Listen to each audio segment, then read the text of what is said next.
કે કામ પતી જાય પછી એમ મળવા જાય તો પછી એમ મળે મને તો ભગવાન પણ શું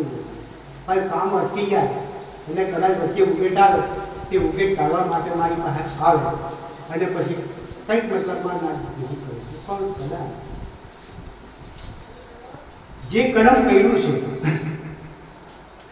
પક્ષી જેવી રીતના એમ કરવા જાય તો શુક્લા નથી બહાર નીકળે એટલે તરત ઉપરથી બહાર પડે પકડી લે છે તો અવશ્ય બીજી ધર્મ ચૂકે એટલે લઠડિયા ખાઈ જશે એટલે ભગવાન ભક્તોને જલ્દી મતલબમાં પરસો મૂળે છે અને જે પાપી લોકો રજોગુણી કામી ક્રોધી લોભી લાલચુ ને એના ઘણા દોષો એને કર્મ કરવા જશે તો ભક્તોને તે તરત જ પકડે છે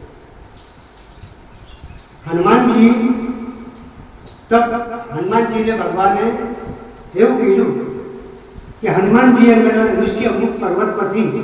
તમે અમર દેવોની અહીંયા આવો હનુમાનજી કે પ્રભુ એમ તો હું તમારી સેવા નથી તમે જો મને તો કહેવ તો આ કામ તો મારે કરવું પડે લાવો હું જાઉં તો કઈ જગાથી જોવા લાવું છે કે ઋષિ અમુક પર્વતની ઉપર દરિયાની વચ્ચે વેગ છે અને એના ઉપર મતલબમાં ઋષિ અમુક પર્વત બહુ ઊંચો છે એના પર જે અમર દીવો છે અમર દીવો લાવે તો આ લક્ષ્મણના ભોગ ચાલે જ્યારે હનુમાનજી જાય છે અને જોવે છે કે હજારો કરોડો દીવા બળે છે અને આ દીવો મારે અમર દીવો કયો લાગે ફૂંક મારે પણ તો હલવા જેમ અને અમુક બધા છે એટલે હનુમાનજી એવું સાથે પહાડની નીચે હાથ ગાળ્યો કેટલી મહાન શક્તિ એ પહાડ ગાડીને પહાડ આખો વિષય જમણા હાથે ઉઠીને મતલબમાં પવન વેગે મતલબમાં જાય જાય અને સમુદ્રના કિનારાની ઉપર ઝડપ કે જ્યાં સુધી મારો ભાઈ નહીં આવે ત્યાં સુધી મારે રાજગાદી ભોગવવી નહીં પણ આ ગંગાના ઘાટની ઉપર હું એમ કરવા જાય તો ધ્યાન કરું એટલે રામ જ્યાં સુધી નિયોજન નહીં આવે ત્યાં સુધી એક પગે તપસ્યા કરું ત્યારે ભરતે જોયું છે કે આ કોઈ રાક્ષસ રામ રાવણનું યુદ્ધ થતું છે મારા ભાઈને મારવા માટે આ પહાડ લઈ જાય પહાડ એટલે લક્ષ્મણ એમ કરવા જાય તો પહાડ ચડાવવા બંધ